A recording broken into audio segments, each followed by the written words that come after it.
News, and we're heading to the World Economic Forum in Davos, Switzerland, for the story of the little tech startup that could.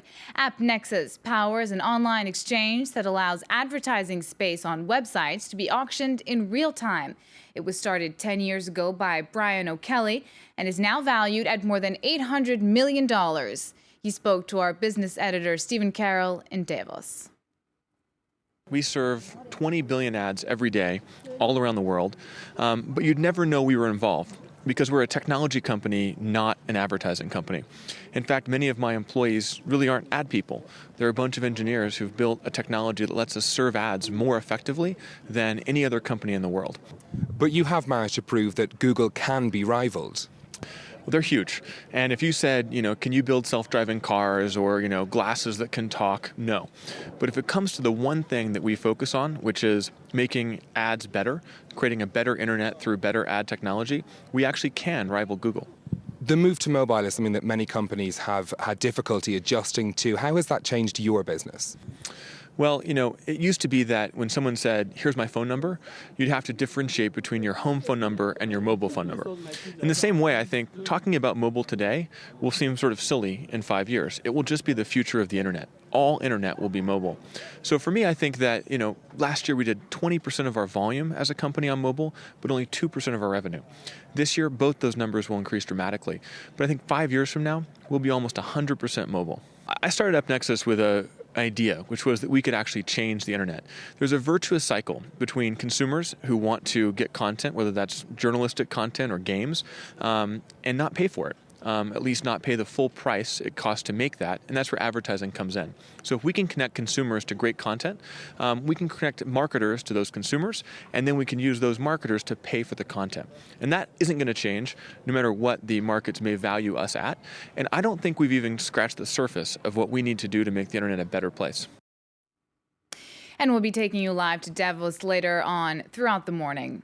Now we turn to Spain, where after 5 years of stop-start recession, the country finally began to show economic growth in the third quarter of 2013. But activity has been too meager to create jobs. In fact, Spain's unemployment rate rose in the last 3 months of the year to just over 26% in the previous quarter, according to the country's National Statistics Institute. That means millions of people without work continue to struggle with daily life. Claire Murphy reports. This is one face of Spain's almost 6 million jobless, or 26% of the workforce. Dolores is a mother of two who's been unemployed since 2012. She says it's getting harder and harder to survive.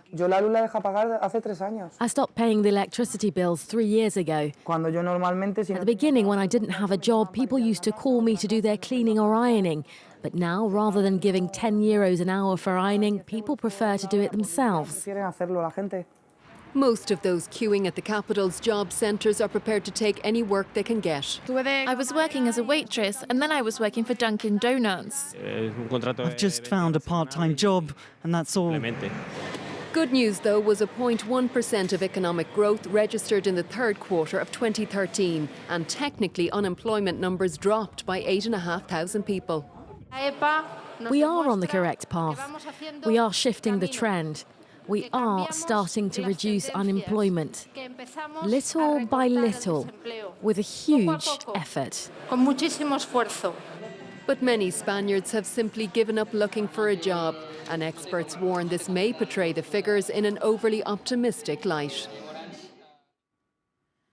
Now let's take a quick look at the markets. In Asia, disappointing manufacturing data from both the U.S. and China is sending the majority of shares down. Chinese manufacturing data slipped to a 6-month low, signifying a slight slowdown in the country's growth. In trading yesterday on Wall Street, shares there ended the day in negative territory for largely the same reason, the Dow closing over 170 points. And that's it for business. Time now for web news, starting with the ongoing standoff in Ukraine.